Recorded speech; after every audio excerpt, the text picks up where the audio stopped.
This course is separated into different units. Within each unit, you'll find a main lecture, the main homework, including optional homework, and then after that you'll have projects to complete. You want to start each unit with the main lecture, but that lecture is more than just a video that you can sit down and watch straight through as if it's a movie. It's interactive in a couple of different ways. First, you'll find that there are links within the video that you have to click on to complete subtasks or gain little bits of information. Some of these you may be able to skip if you feel that you already understand enough about that topic, or some of them you'll have to choose between your operating system or make little decisions like that. So it's important that you, as you watch the video, you actually do this interactive stuff, pause and follow the sub videos to get everything that you can out of the lecture. Now, the lecture also includes projects that are meant to be completed within the session of that lecture. So it's not like it's a project that you can do at your own pace whenever you want. It's really meant to be done all at once within the same sitting as when you're watching the lecture.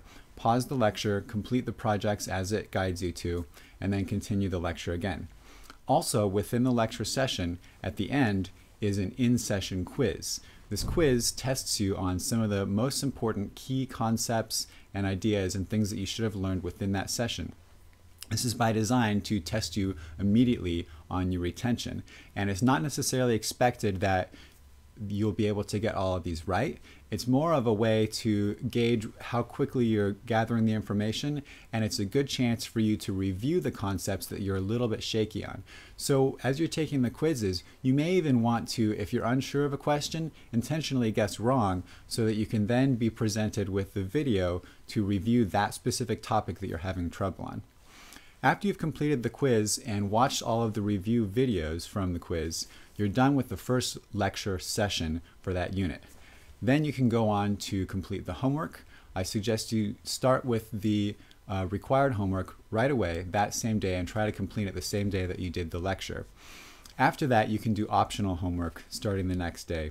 And then following that, you'll want to get started on projects. Now, the first unit is a little bit of an anomaly in that there's some prep work and there isn't really a full project. But all the rest of them should follow this pattern of main lecture with all of its interactivity, homework, optional homework, and then the project or multiple projects. I've put effort into making this course more than just throwing information at you, but I've thought a lot about how people actually learn and put effort into creating the course in a way that facilitates learning the best way that people's brains actually learn. So this includes things like the in-class quiz. It's been shown that if you get tested very quickly on information as you learn it, you retain it more. The sooner you get tested, the better retention you have. Same thing with the projects. If you're able to put what you've learned into practice as soon as possible, you'll retain a lot more and you'll be able to remember more of what you learned the first time through. Now, some of this stuff I can't actually give to you through the course. You're responsible for it on your own. So some other tips to make this course as good as it can be for you, so you can get as much out of it as possible, are to, first of all, take the course with a friend. If you take the course with a friend, you're going to get a lot more out of it. You're going to be able to be interested and talk with your friend. They're going to hold you accountable to actually doing the work, and it's just going to help you make your way through the course in a more fun way, but your brain's going to be engaged in a different way, and it brings in the social aspects, and you'll retain a lot more in the end. So get a friend to sign up with you to take the course with you. Watch the videos at the same time, do the projects at the same time. You can ask each other questions.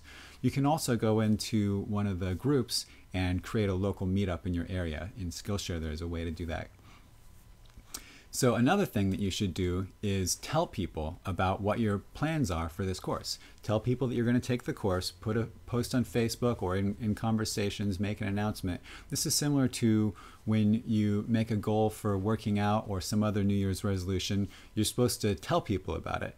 It's because it helps you keep yourself accountable and it makes you more motivated to actually follow through with it.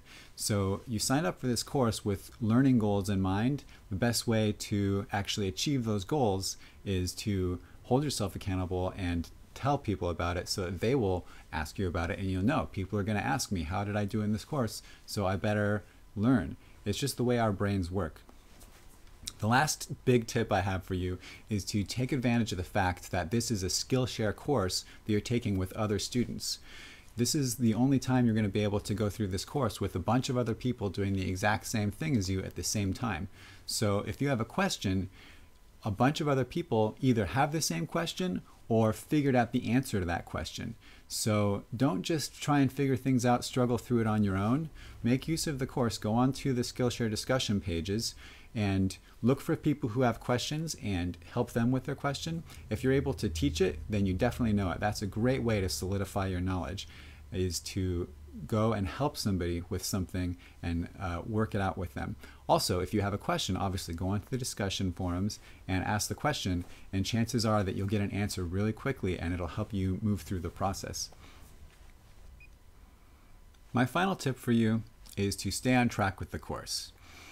You may feel like you're getting a little bit behind or that the course is going too quick for you, and some of this is by design. You should feel a little bit uneasy with the amount of information that's being presented with you.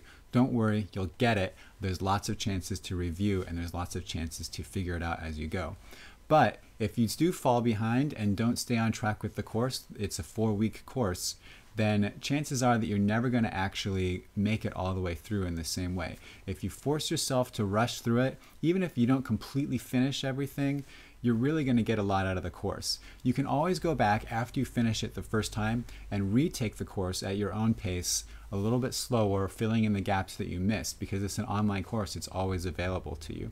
So go ahead and do everything you can to stay with the course, even if it means not completing projects all the way. But you'll find that you're much more motivated and you'll get a lot more done if you do try to stay with the course on schedule with everybody else.